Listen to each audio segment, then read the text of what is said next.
Доброго дня, с вами Фитошкола Дивея и я, Ольга Спиридонова. Смотрите, еще одна драгоценность весеннего леса. Это одно из моих любимых растений, цитрария исландская или исландский мох. Характерная ее диагностическая полосочка, вот эта вот, видите, красно-коричневенькая, по которой можно ее определить, что это именно она, видите, прикорневая такая вот полосочка, да. Чем хороша эта прекрасная вещь? Я думаю, рекламировать не надо. В аптеках уже продаются и сиропы с цитрарией, и таблетки для рассасывания с цитрарией. Они отлично помогают при болях в горле, при кашле, при бронхитах, при пневмониях, как обычных, так и вирусного, например, ковидного происхождения.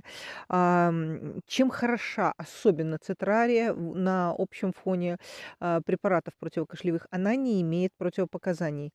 Она не имеет противопоказаний, ее можно принимать и деткам, и беременным. Также она очень неплохо помогает и при запорах, очень неплохо. Можно ее, конечно, заваривать, можно из нее сделать отвары, пить отвары. Я ее высушиваю, измельчаю в порошочек, и такая чашечка с порошочком всегда стоит у меня на кухне. И по пол-ложечки чайной я ее добавляю в творог, в зеленые коктейли, в салаты.